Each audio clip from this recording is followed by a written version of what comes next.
सूचना केवल हमारे विचार हैं, वित्तीय सलाह नहीं। निर्णय लेने से पहले खुद शोध करें। किसी भी लाभ या हानि के लिए हम उत्तरदायी नहीं हैं।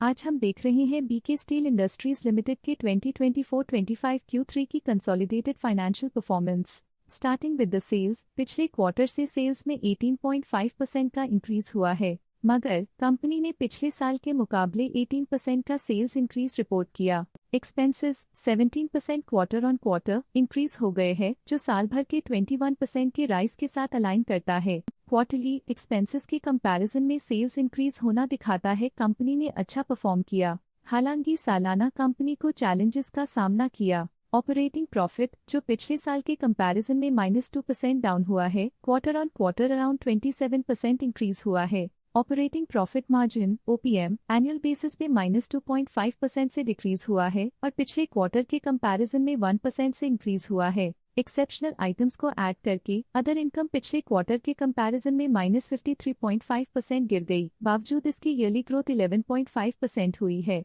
इंटरेस्ट एक्सपेंसेस पिछले क्वार्टर से 53% अप हुआ, लेकिन ईयर ओवर ईयर इंक्रीज 82% हुआ है। डिप्रिशिएशन कॉस्ट्स में 71.5% का क्लाइम देखने को मिला और ईयरली बेसिस पे 65.5% का इंक्रीज देखा गया। Profit before tax annually -17% decrease हुआ, लेकिन प्रीसीडिंग क्वार्टर से -25% डिक्रीज हुआ है। इस साल कंपनी ने 24% टैक्स पे किया और क्वार्टरली कंपनी ने 30% टैक्स पे किया है। नेट प्रॉफिट ने ईयर ऑन ईयर -23% का डिक्लाइन दिखाया, लेकिन लास्ट क्वार्टर से -37.5% का कंट्रैक्शन हुआ है। इस क्वार्टर के दौरान कंपनी का परफॉर्मेंस इतना अच्छा नहीं रहा।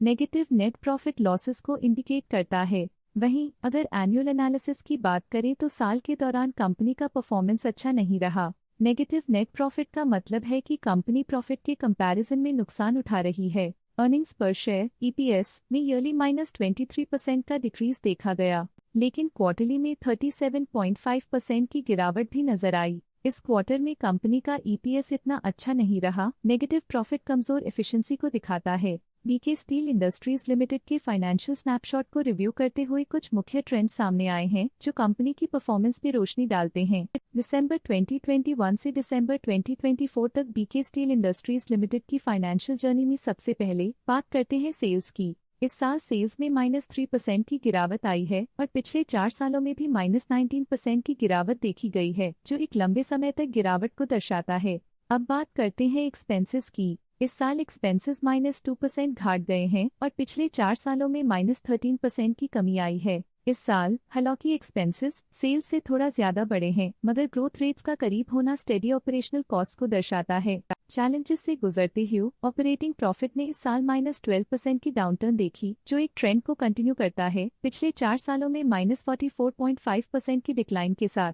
इस साल नेट प्रॉफिट में 6% की वृद्धि के साथ पिछले 4 सालों में -21% की गिरावट हुई है। एक अस्थायी गिरावट के बाद लगातार दूसरे साल नेट प्रॉफिट में वृद्धि हुई है, जो फाइनेंशियल लैंडस्केप में साइक्लिकल रिकवरी को दर्शाता है। इस साल ईपीएस में 6.5% की वृद्धि हुई, हालांकि पिछले 4 सालों में -21% की गिरावट देखी गई है। एक अस्थायी सेटबैक के बाद ईपीएस ने लगातार दूसरे साल अपनी अपवर्ड ट्रैजेक्टरी को जारी रखा है, जो कंपनी की वॉलेटाइल मार्केट्स में अडेप्टेबिलिटी को दर्शाता है। चलिए अब बात करते हैं शेयर होल्डिंग पैटर्न की। बीके स्टील इंडस्ट्रीज की शेयर होल्डिंग रिपोर्ट्स कुछ इस प्रकार की हैं, जो दिसंबर 2024 के 31 तक चलता है। ये रिपोर्ट कंपनी के शेयर्स की डिटेल्ड जानकारी देता है, जिसमें promoters, promoter groups, foreign investors, public investors और सरकारी एंटिटीज शामिल हैं।